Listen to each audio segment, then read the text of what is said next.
வணக்கம். ஏப்ரல் 2026 வெளியான டைவர்சிட்டி இதழின் ஆட்டிசம் சிறப்பு மலர நாம இன்னைக்கு அலச போறோம். இது வெறும் தகவல்களை சொல்ற இதழ் இல்லைங்க.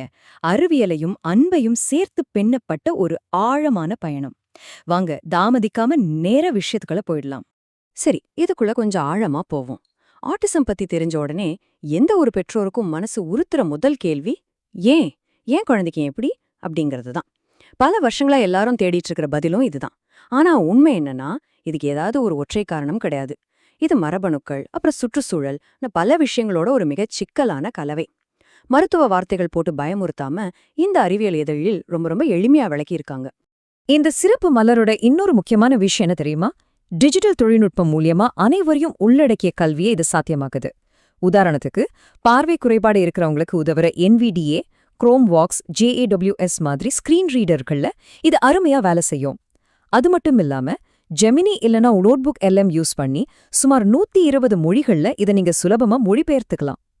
பதிப்புரிமை இல்ல, நகலெடுக்க உரிமை உண்டு அப்படிங்கிற உயரிய நோக்கத்தோட இலவசமாவே இது வழங்கப்படுது. அடுத்ததா நம்ம பார்க்க போற விஷயம் இல்லம் என்னும் பல்கலைக்கழகம். உண்மையான கற்றல் எங்க தொடங்குதுன்னு இதுல பாப்போம்.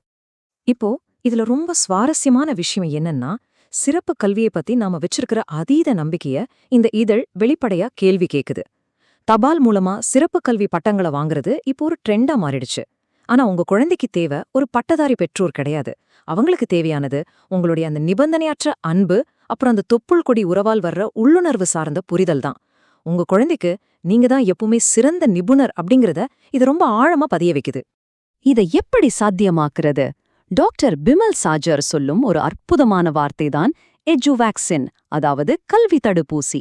வெளியில இருக்கிற பெரிய பெரிய நிறுவனங்களை மட்டும் நம்பி இருக்காம, பெற்றோர்கள் தங்களுக்கு தாங்களே தேவையான அறிவை வளர்த்துக்கணும். ஏன்னா எந்த ஒரு நிபுணரும் கொஞ்ச நேரம்தான் உங்க குழந்தையோட இருப்பாங்க. ஆனா நீங்க எப்பவும் கூடவே இருக்கீங்க. உங்க பயத்துக்கும் தயக்கத்துக்கும் எதிரான ஒரு மிகச்சிறந்த தடுப்பூசி இந்த சரியான கல்வியும் விழிப்புணர்வும் மட்டும்தான். இப்போ நாம கொஞ்சம் உணர்வு பூர்வமான ஒரு பகுதிக்கு வருவோம். ஒரு தாயின் உருமாற்றம். டாக்டர் சீனிவாசராகவன் எழுதிய அமைதியிலிருந்து எஃகு வரை அப்படிங்கிற கவிதையில வர்ற வரிகள் இவை. என் உடல் ஒரு உயிரைச் சுமந்தது, என் மனம் பல புயல்களைச் சுமந்தது. ஆனாலும் என் மனம் எப்படி இருக்கிறது என்று யாருமே கேட்கவில்லை. இத படிக்கும்போதே ஒரு கனம் தெரியுது இல்லையா? ஆட்டிசம்னு கண்டறியப்பட்ட குழந்தையோட தாய் சந்திக்கிற சொல்ல முடியாத தனிமையையும் அவங்களோட உள்ளத்துயரையும் இந்த வரிகள் ரொம்ப வலியோட வெளிப்படுத்துது. இந்த வானவில்லோட நிழல்கள்ல சமூகம் பார்க்கற இருண்ட பார்வைகளுக்கு மத்தியில ஒரு தாய் தான் குழந்தையோட கைகோர்த்து நடக்கிற தனிமையான பயணம்தான் இது. சுத்தி இருக்கிறவங்க கேட்கிற கேள்விகள், அவங்க பார்வையில இருக்கிற தீர்ப்புகள், இதுக்கெல்லாம் நடுவுல அந்த தாய் மௌனமா கடந்து வர்ற வழிகளை இது உணர்த்துது. இது எவ்ளோ அற்புதமா விளக்குது பாருங்க. அவன் உலகை இன்னும் அடர்த்தியான நிறங்களில் காண்கிறான். அவன் சற்று வித்தியாசமான குறிப்புகளில் பேசுகிறான். அவன் உடைந்தவனோ துளைந்தவனோ அல்ல, புதிதாய் வார்க்கப்பட்டவன். தன் குழந்தை வேற யாருக்கும் சளைத்தவன் இல்லை. அவனுக்கான ஒரு பிரத்யேகமான தாளம் இருக்குன்னு அந்த தாய் முழுமையா புரிஞ்சுக்கிற அந்த ஒரு அற்புதமான திருப்புமுனைய இந்த கவிதை படம் பிடிச்சு காட்டுது. இந்த கவிதையோட உச்சகட்டம் உண்மையிலே ஒரு பெரிய எழுச்சிய தருது. ஒவ்வொரு காயமும், ஒவ்வொரு தழும்பும், ஒவ்வொரு பெருமூச்சும் விலை கொடுத்து வாங்க முடியாத ஒரு வைரமாக என்னை செதுக்கியுள்ளது. எத்தனையோ சவால்கள் வந்தாலும் அது அந்த தாயை வீழ்த்தல, மாறாக அவங்கள ஒரு எக்கு மாதிரி வலிமையாக்கியிருக்கு. பராமரிப்பாளர்களின் அந்த மன வலிமைக்கு இதைவிட ஒரு சிறந்த உதாரணம் சொல்ல முடியாது. இதுல இருக்கிற துடிப்பான பிரகாசமான வண்ணங்களை கொஞ்சம் கவனிங்க.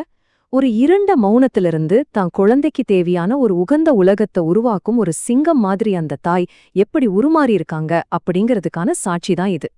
ஒரு குடும்பத்தோட உணர்வுபூர்வமான பயணத்திலிருந்து இப்போ நாம கொஞ்சம் உலகளாவிய வரலாற்று பக்கங்களுக்கு திரும்புவோம். ஆட்டிசமோட மறைக்கப்பட்ட வரலாறு. இப்போ இது எப்படி அடுத்த கட்டத்துக்கு போகுதுன்னு பாப்போம். ஆட்டிசம் பத்தின முதல் ஆராய்ச்சிய 1925லேயே க்ருன்யா ஷுகரேவா அப்படிங்கிற பெண்மணி செஞ்சிருக்காங்க. ஆனா ஏன் அவங்களுக்கு உரிய அங்கீகாரம் கிடைக்கல? அறிவியல் கண்டுபிடிப்புகளுக்கு பின்னால இருக்கிற அரசியலும் வரலாற்றில் நடந்த சில விஷயங்களும் எப்படி இதை கடுத்து நிறுத்திச்சு அப்படிங்கறத எந்த ஒரு சார்பும் இல்லாம ஆவணங்கள் அடிப்படையில இந்த இதழ் விவாதிக்குது. இறுதியா எழுத்தாளர் ஷேக் நசீமா பேகம் சொல்ற ஒரு ஆழமான கருத்தோட இதை நான் முடிக்கிறேன். ஒரு நியூரோ டைவர்ஜென்ட் குழந்தையின் நனவு நிலை அப்படிங்கிறது ஒரு குறைபாடே கிடையாது. அது ஒரு தனித்துவமான உணர்திறன் மற்றும் மன ரீதியான சாதகம். நிஜமாவே இது ஒரு வியக்கத்தக்க பார்வை இல்லையா? குறைபாடுகளை மட்டுமே தேடிக்கிட்டு இருக்காம இந்த தனித்துவமான ஆற்றலை நம்ம சமூகம் எப்படி அரவணைச்சு பயன்படுத்திக்க போகுது? இந்த கேள்வியோட உங்களை சிந்திக்க விட்டு விடைபெறுகிறேன். இந்த அலசல் உங்களுக்கு பல புதிய திறப்புகளை கொடுத்திருக்கோன்னு நம்புறேன்.